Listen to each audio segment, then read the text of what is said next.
Bismillahirrahmanirrahim. Assalamualaikum warahmatullahi taala wabarakatuh, and salam sejahtera. Welcome to the 5th International Putra Innovative Carnival in Teaching and Learning. Innovative Beyond Limit, Shaping Future-Proof Education is the this year i-PicTL theme. We are honored to have our speaker today for the first WebTalk 1, Professor Insinyur Dr. Khairul Salleh Mohamed Sahari. He is the Deputy Chief Officer of the Quality Assurance, Malaysian Qualification Agency, Ministry of Higher Education. He will be delivering a web talk entitled Accelerating Micro-credential Implementation for Innovative Education. First of all, I would like to welcome Prof. Khairul. Prof. Khairul, how are you? Alhamdulillah, thank you, Prof. Kaizen. Okay. We are honored to have you today, and we would like to, of course, to listen to your perspective on qualification agency, the roles and responsibilities of your agency to empower the education in Malaysia.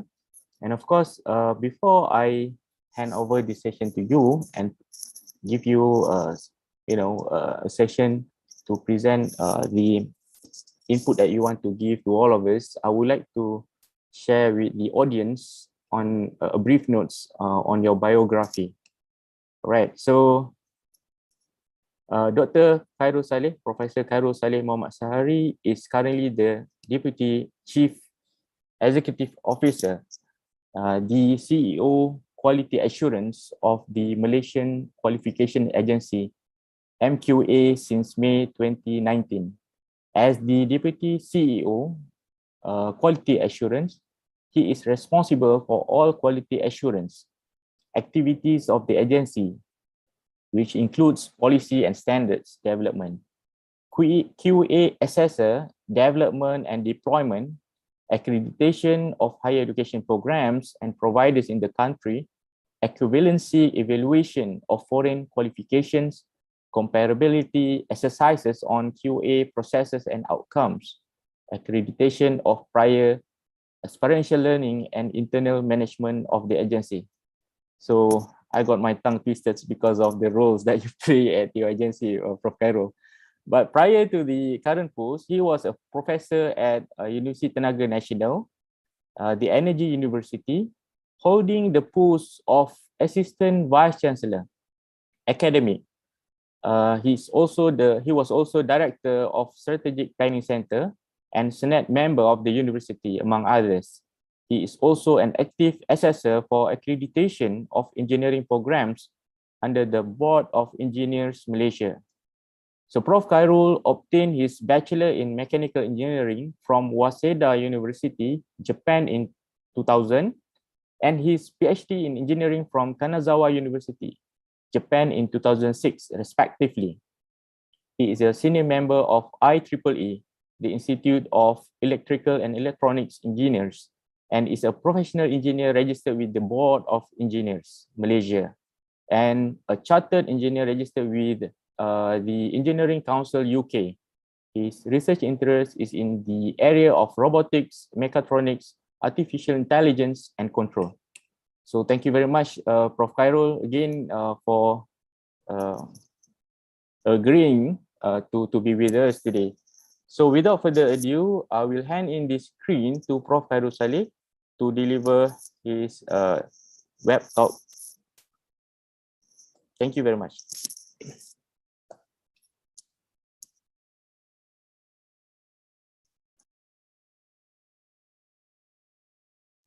Okay, Assalamualaikum warahmatullahi wabarakatuh, and a very good afternoon to all the participants. Thank you, Associate Professor Dr. Kaizen from UPM for the kind introduction. So I will be sharing my slides first, so hopefully everyone can see the slides. Let me put this into full screen. Okay, everyone can see this, yeah? So again, thank you to UPM for inviting me to share our perspective on micro-credentials and how we try to facilitate and accelerate the implementation of micro-credentials in the country And hopefully this good practice can also be emulated by others around the world. And this is something that we are very proud of, and we hope that we are leading the pack in terms of the policies at the national level. So when we talk about micro-credentials, one important thing that we need to understand is that, number one, we have Malaysian Qualifications Framework, MQF, and we have that second edition actually being as recent as 2018. We have actually revised it in 2017. It's actually launched in 2018, and it's being fully implemented since 2019. So we have inside the framework the mention about applicability of partial qualifications. So the framework is also applicable to partial qualifications to support upgrading and upskilling initiatives, as it may be accumulated and used to obtain full qualifications. However, it is important that the learning outcomes and credits are quality assured. So it is actually mentioned here, although not explicitly mentioning about micro-credentials, but when we talk about partial qualifications, that's actually referring partially to micro-credentials. So it is actually safe to say that Malaysian Qualifications Framework has already been considering micro-credentials in its revision in 2017. So basically, whatever that we are doing at the moment with regards to micro-credentials, as long as it is in line with the framework, then it is actually still within the jurisdiction of MQA and the jurisdiction of the framework itself. Okay, and the framework facilitates assessment for equivalency and or to provide and support the formal recognition of professional certifications by industry and other non-formal training providers through new and emerging delivery systems such as badges, MOOCs, nano, and micro degrees, as long as they are in compliance with the framework's learning outcomes, assessment cultures, and expectations. So important part that I need to highlight here is that this needs to be learning outcomes. There needs to be credit bearing. Yeah, these two are the two most important part that when we align anything with the framework, it has to have these two components. So the similar also thing also applicable to micro-credentials, because these micro-credentials needs to have credits assigned to it and also has to have proper learning outcomes. Okay, and when we talk about framework itself, of course, the courses needs to be aligned to certain levels inside the framework. Okay, and for your kind information, the logo that that appears on the left-hand side here is the official logo of micro-credentials from MQA. Okay, and this is currently the framework, second edition. So as long as the courses with this regards micro-credentials fulfills the requirements of the learning outcomes, the credit bearings, and the alignment to one of the MQF level, then they can actually be in compliance with the framework. So it can be from level 1 of certificate, level 2 certificate, level 3 certificate, level 4 diploma, 5 advanced diploma, 6 bachelor's degree, 7 master's, and 8 doctorate degree. So micro-credentials can be and from any of these levels in MQF. Yeah, you can have micro-credentials from level 8 doctorate and as low as level 1 certificate. Okay, so this is very important context, I think, that I think all the audience needs to understand. We are free to come up with any micro-credentials from level 1 up to level 8. Okay, and the journey about this micro-credential, from the perspective of MQE, we have always been looking at policies to enable this micro-credential. And the first phase was actually completed in 2019 when we actually come up with a document, a guideline to good practices that actually explains this micro-credential in the form of CPD or continuous professional development, where we actually also explained the two different types of micro-credentials we had at that time. Micro-credentials originated from accredited programs, as well as micro-credentials that are coming from standalone, that they did not actually align or actually originated from any academic programs, but rather it's a form of short courses and so on. So we had these two types, and then we actually explained about the these two differences and distinguished types. And then in 2020, what we did was we further enhanced these guidelines to become something that is a policy. Yeah. So it is actually explaining about enhancing or elaborating the explanation about the two types of the standalone and also the unbundled micro-credentials. But we put a lot of emphasis on the unbundling part here because this is the part that we have already in the process of quality assuring the programs of academic programs. And then what we did at this point was to allow institutions to unbundle, unpack their academic programs to be offered as small size or bite-sized courses called micro-credentials. So these micro-credentials that are originated from unbundling of academic programs are basically quality assured because the academic program itself is actually quality assured. So there is no risk or basically very small risk with regards to the micro-credentials because they are originated from these academic programs. So the guidelines actually explained about how you can actually unbundle and basically how learners can actually accumulate the micro-credentials and be able to eventually graduate from a specific academic program. And the unique part about this is basically learners now have the flexibility of shopping around credentials from different providers, combining them and eventually graduating from a dedicated institution or a specific institution that offers a formal qualification. So this is something that is very exciting, and I will share with you later with regards to some of the data related to this unbundling of micro-credentials. And then the third phase, which is the final phase of this, the third and the fourth phase, which are both progressing simultaneously, are related to the enhancement of the quality assurance of standalone micro-credentials, because this is something that is beyond what we normally do in MQA. So we do not previously quality assure short courses besides maybe MOOCs, for example. But other than that, the short courses that are offered by any providers out there, we have not been quality assuring these so-called courses. So what we do is then we come up with these guidelines, which is still actually a work in progress. It is expected to be presented to the council next month. It's actually ready. The draft is ready, but pending approval from the council, which actually will explain the details about, number one, what constitutes or what makes this standalone micro-credentials, what is the minimum credit bearing for any providers to offer this so-called standalone micro-credentials, and who can verify them, because we need to be able to verify that these standalone micro-credentials, as I mentioned earlier, fulfills the requirement of the MQF, fulfills the requirement of the learning with regards to learning outcomes, the credit bearing, and also the levels in the MQF.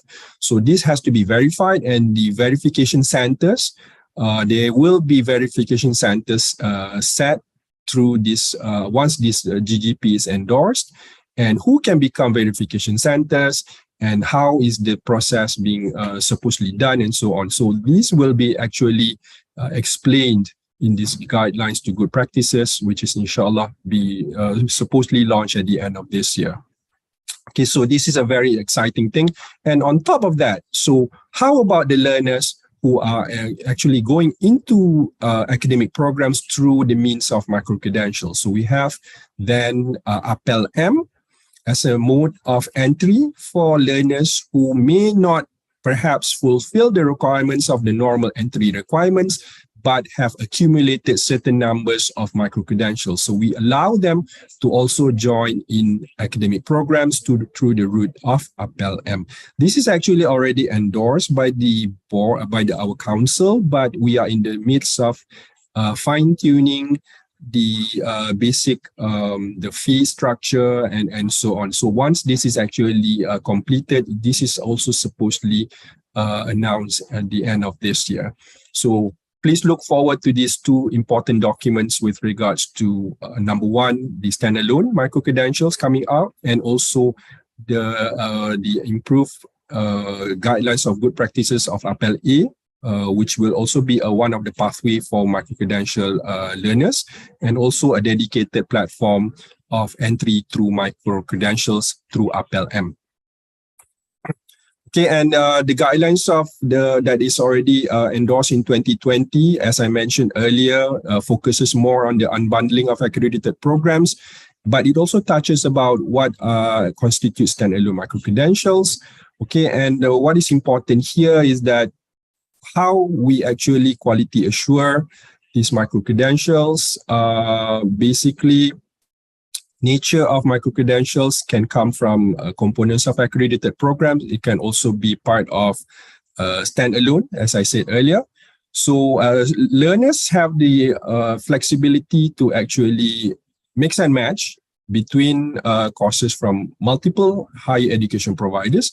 They can also mix components from standalone micro-credentials later on, and with that be able to exit with a qualification. But then there would be certain policies that the students or the awarding institutions need to adhere to. For example, so in terms of the credit transfer, in order for an institution to award its qualification to a particular student or learner, at least 30% of the content of the credit hours needs to be actually taken from that awarding institution. So basically what it also says is that 70%, the rest of the 70% of the courses credits can actually come from anywhere.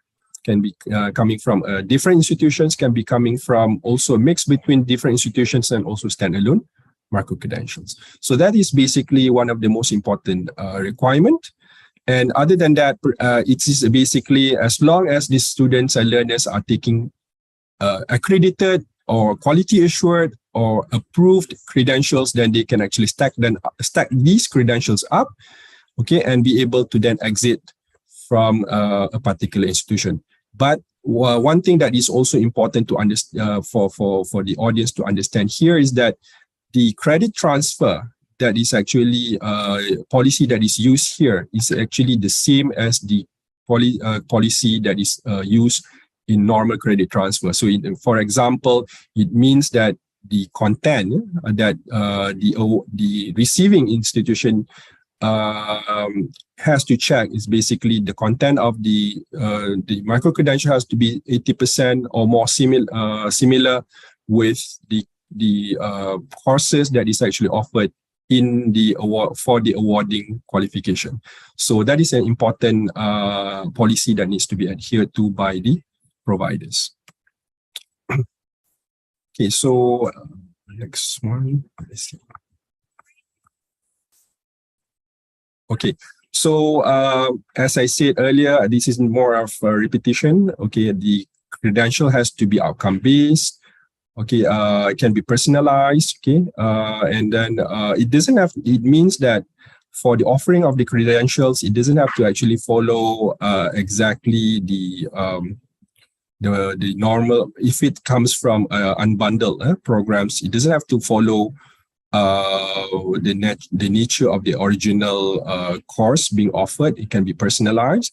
Okay, and we hope that especially when we talk about the standalone micro-credential, it should be industry driven.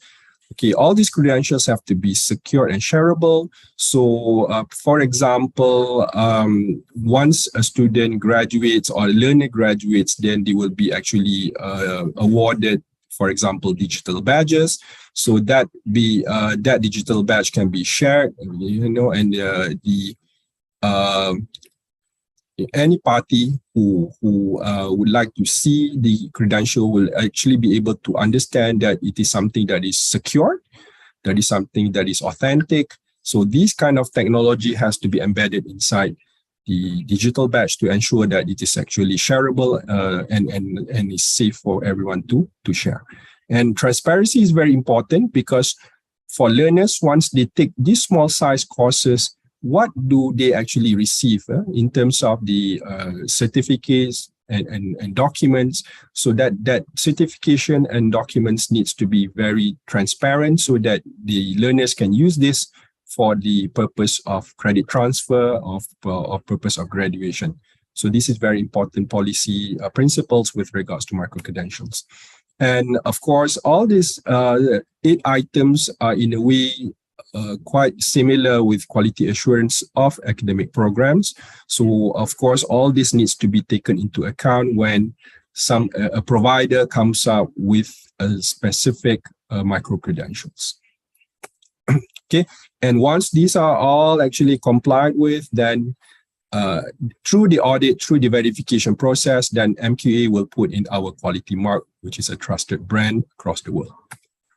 And this is what I mentioned earlier with regards to the transparency. So we are also proposing that all providers of micro-credentials should and must issue this micro-credential statement, or MMS, which indicates the name of the course. In case it is actually originated from unbundling of any academic program, then the statement will also highlight what actually a program it originated from, so and so on and so forth. So the credit numbers, the learning time, and so on. So these are all important information that needs to be shared within the statement.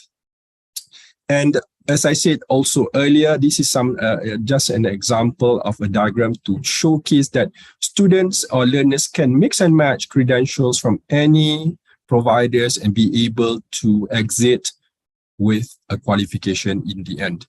So you can come with credentials from one institution, 2, 3, 4, up to the requirement or the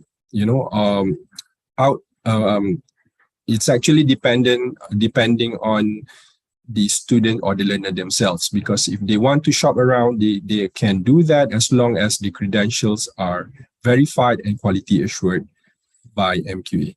So we don't have any preference as to how many, as long as the minimum policy is met, as I said earlier, at least 30% from the credentials or the credit hours needs to come from the awarding institution if the learner intends to exit with a qualification.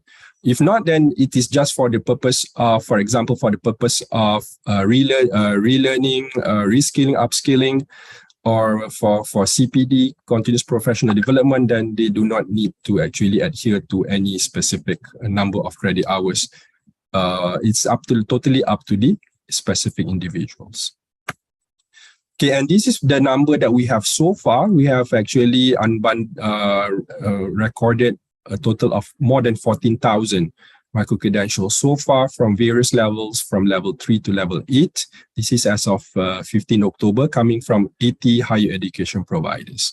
So we are expecting a lot more will come in later once we have unlocked the standalone micro-credentials policy. And once we have actually come up with a dedicated and full working register, and also our credit or depository bank later on. So this is what we have so far in the guidelines to good practices standalone micro-credential, which is working in progress.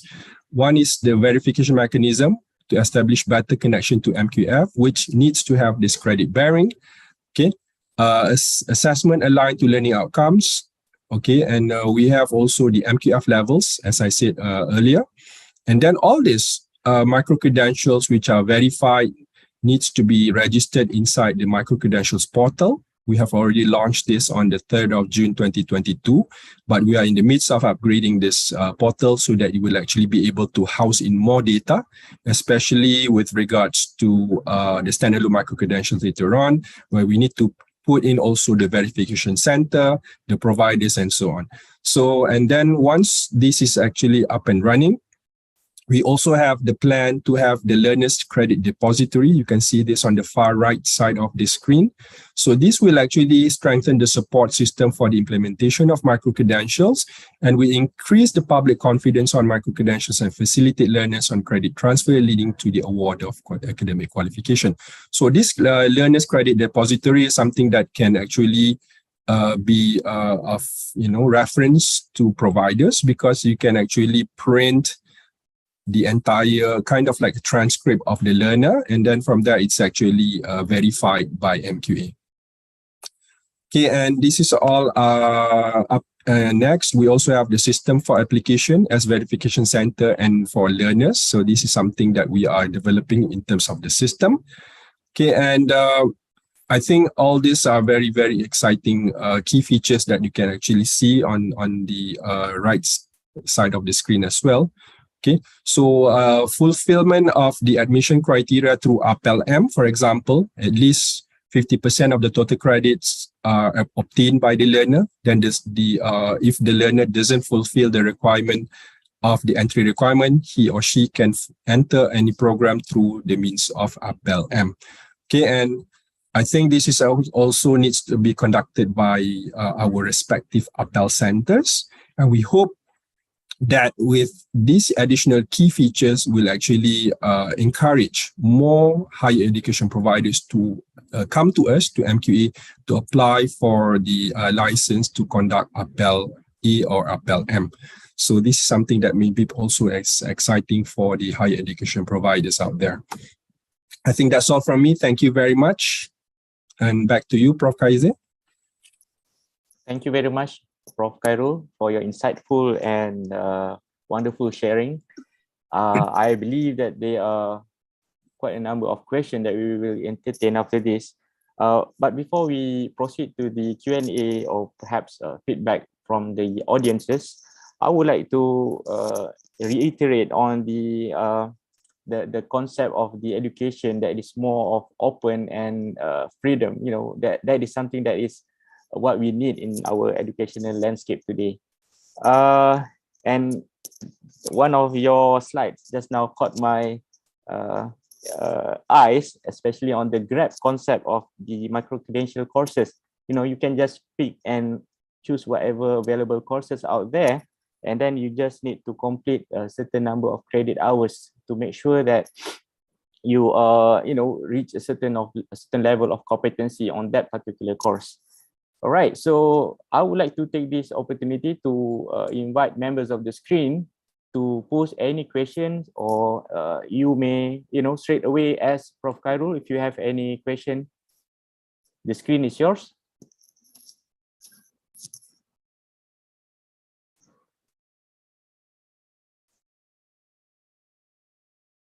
If you feel like a bit of shyness, perhaps you can type in your question on the chat button. So while waiting for a question from member of the screen, I would like to sort of ask such a layman question to Prof. Khairul. Perhaps many of us as an educator do not know what are the differences between MOOCs and micro-credential. If you can somehow share your opinion on that, Prof. Khairul. Okay, thank you very much, Prof. Kaize. Basically, MOOCs is open, massive open course. So it's actually an open course that you can actually register, and basically it's a self-paced learning. It's something like an ODL thing. It's actually something that you can it's systemized. You can enroll at your own pace and progress at your own pace, and it has all the assessments and so on embedded inside the course. So it is something that you can enroll at any time, at any time as long as the registration is open. And in MQA, we also have the policy to allow for not only credit transfer, but also grade transfer for MOOCs, which are actually verified. And it is actually the responsibility of the higher education providers to check the so-called the quality of the MOOCs. So we do not actually have any specific so-called database for what are the MOOCs which are actually endorsed or approved. It is totally up to the institution to decide on what are the MOOCs that you want to allow for credit transfer. So on the other hand, micro-credential is something that is it can be ODL in nature. It can be face-to-face. It can be synchronous, asynchronous. It can be a blended as well. It can be competency-based as well. So if imagine you have something like a short course on welding, for example. So if you can have that in the form of micro-credential, and you need to come to the workshop to do the welding and make sure that you are competent. So as long as you complete that course, and by whatever mode, then you will be issued a certificate or a digital badge.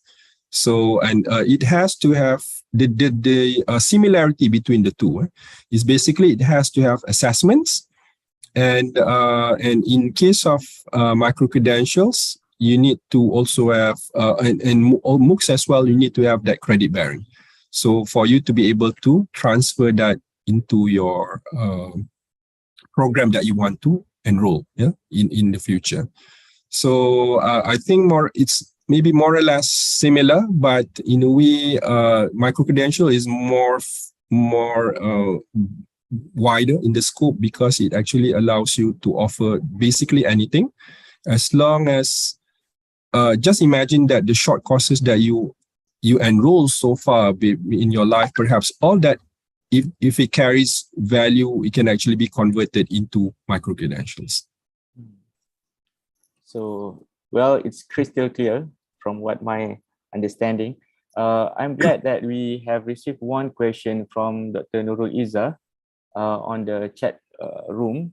So her question is, in your experience auditing university academic programs around Malaysia, do you think we are ready to offer micro degrees or to the public? If not, what more do we need? Right, Prof? Okay. So maybe if you're talking about micro degrees, I'm maybe perhaps if you can elaborate more what you mean by micro degrees. With regards to micro credentials, as I showed in the slides, of course we have already have more than 14,000 unbundled ones so far, and we are expecting a lot of standalone micro-credentials coming in, because the likes of HRD Corp, Perkeso, all those training providers that provide upskilling, reskilling for the workforce, they are very much into registering their so-called courses as micro-credentials. So there will be a major shift in terms of the design of the courses, these courses, because some or maybe many of these courses currently do not have assessments. Yeah, they may only have certificate of attendance and so on. So these are something that needs to be enhanced from the provider's perspective. Okay, so they need to make sure that they have assessments to ensure that the learners actually achieved or obtained the learning outcomes. Okay, and then they have to have a credit bearing, and they have to assign this to the respective level of MQF. So once we have that, and then we have verification centers. So we have a lot of competition. I think it may be healthy competition in the market, where learners can actually shop around and get credits through the means of micro-credentials. And perhaps institutions may also allow or come up with policies to allow free electives to a certain extent, to allow their students to pick up maybe some important or maybe courses that cannot be offered by the institution. Maybe it's too expensive, but this will actually allow flexibility and will attract students to explore the market in terms of micro-credentials. So I think we have to be ready. Of course, there are a lot of risks from MKA's perspective. We are also worried, of course, because when we open up the door, it's going to be huge. We need to be able to control the quality, and we believe we need to work together with all the institutions of higher learning to ensure that this can actually happen, and how to make sure that people do not abuse the system. We need to make sure that the quality is there, so that the overall quality of our higher education in the country is not going to be a laughing stock in the international arena and so on. So we need to be able to work together to ensure that. Yeah, I think we need to definitely do that. But of course, moving forward, I think a lot of other countries are also going to micro-credentials. So sooner or later, we have to embark into this as well. Right. Thank you, Prof. Khairul. I think you pointed out such an important notes on that, on ensuring the quality of the micro-credential courses. Well, if before I proceed to Dr. Jaffrey's question, I would like to elaborate, or perhaps read the elaboration from Dr. Nurul Izzah. She mentioned about these micro degrees conferring some kind of credentials for a course of several weeks instead of the usual 4-year program. She also gave an example over here, like a micro certificate on Python programming. So I think you have addressed that earlier. Yeah. So basically, that is the beauty of this micro credential. So it's something like a micro degree in that sense, and institutions can also be creative to package this micro credentials, so that perhaps it becomes like you combine a few modules of micro credentials, it becomes something like a small certificate. And when you package it as a full-fledged program, then you can actually award the qualification. So it is up to the institution to design, because we have to remember that not all learners may actually want to exit with a qualification. Maybe later on they might want that, but for the current time being, they may need just a few micro-credential courses. So if you can package them to suit the requirement of the learners, that will by all means be these so-called micro degrees. But it is not associated to to the so-called MQF, in the sense that in terms of the awarding, you still need to comply with the minimum credit hours of the MQF. Right. Thank you. So I would like to read Dr. Jaffrey's question. His question is, what are essential features for a course to make it suitable in development for a MC? Okay, I think the most important thing is this is also applicable to our academic programs. It's basically the market study, and it has to be something like TVET as well, where you need to talk to the industry and see what the industry really needs. So if you offer courses that are highly demanded by the industry, definitely there will be a lot of takers. So I think this is applicable to micro-credentials as well. So I think that is the most important part to me when we want to offer micro-credentials. You need to see the market and need to see the industry demand and be able to design something that suits the requirement of the industry. Right, nice. Thank you very much. Well, we have pretty much 5 minutes left for this session. I still open to the members of the screen if you have any questions. If you want to, interact with Prof. Khairul, please do so. It doesn't have to be a question, but perhaps if you want to share your opinion and perhaps the best strategy that we can propose to MQA. Because Prof. Khairul at the institution, I think you know that we have this kind of perception, like having like a headmaster at the school and observing us at the institution, whether we are working on the right direction as what MQA as to all of us. So what is your comment on, in terms of understand MQA role? Okay, perhaps a lot of people out there, especially academicians, are afraid of MQA, or especially the maybe the faculty, the management. So I think At the moment, with our current CEO, Dr. Muhammad Shatta, we are trying to be more facilitative. Okay, in engaging with the institutions. I think that's number one. We want to be portrayed as friendly, but of course we need to uphold the quality part, because we have to all remember that whatever policy that we come up with is something that is not just simply, we come up with the policy. We normally will benchmark with the best practices in the world.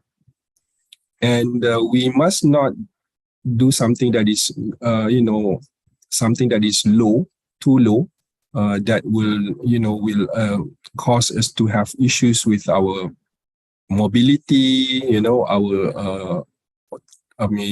students going abroad, workers going abroad, and so on. So that part, I think we need to uphold. But other than that, I think we need to be flexible enough. And this is part of being flexible. We try to open up, explore new territories, and it's up to the institutions to take these opportunities so that to grasp them and be ahead of their rivals. So I think that is part, for example, this micro-credential. So hopefully all the audience here today can actually read our policy documents and be able to take advantage of all this, that has been actually granted to all of you. All right. Thank you, Prof. So just a kind reminder for all the online participants, don't forget to sign in your attendance. The link was posted in the chat room. All right, so there is an special notes over there from Dr. Sharifah Nur Khadijah. Thank you, MQA, of creating the guideline for the micro-credential programs. It helps a lot. So we hope that the MQA can provide flexibility that will help us with creativity and not limiting the creativity to grow. Thank you, Prof. So I think that's a credit to you. And do send us comments, and also feedback, because all these documents, they are not cast in, they are not rigid. We are open to improvements. So we hope that we get a lot of feedback for our document policies, including the upcoming standalone micro-credentials. So if there are any rooms for improvement, we are more than happy to facilitate that as well. Thank you, Prof. So we have pretty much 2 minutes left. Do you have any final kind of notes that you want to share with us, Prof, before we end this session? Okay, I think thank you very much, Prof. Kaiser, and all the participants today.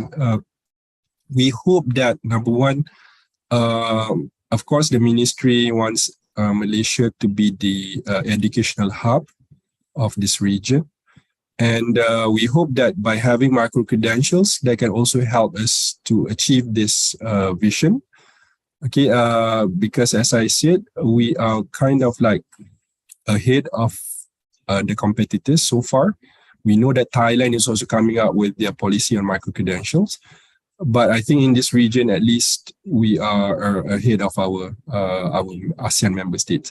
And also in the world, we are, if we look at the hits of search hits in micro-credentials, we are basically ranked number 2 or number 3. So with it shows that people are referring to Malaysia with regards to the policy. But of course, we need people or the institutions, the providers to take up and offer more micro-credentials, more meaningful micro-credentials, so that our citizens, our people can benefit from these micro-credentials. This is basically our hope in the MQA, and we hope to facilitate this exciting new concept of learning. Thank you. Right.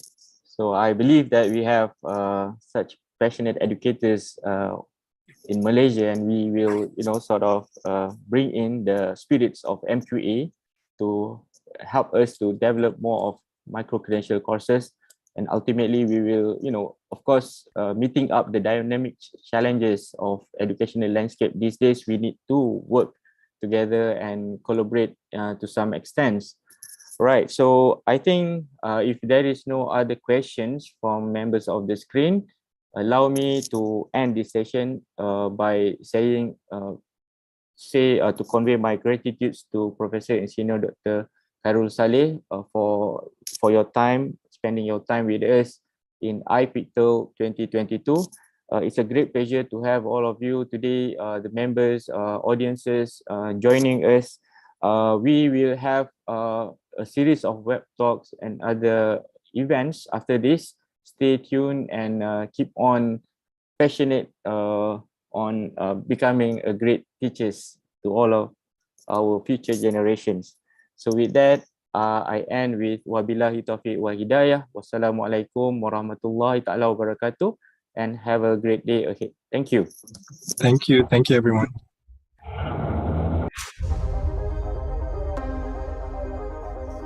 Thank you, Prof. Okay, terima kasih ya. Okay. Terima kasih, Prof. InsyaAllah jumpa nanti. InsyaAllah. Assalamualaikum. Waalaikumsalam warahmatullahi wabarakatuh.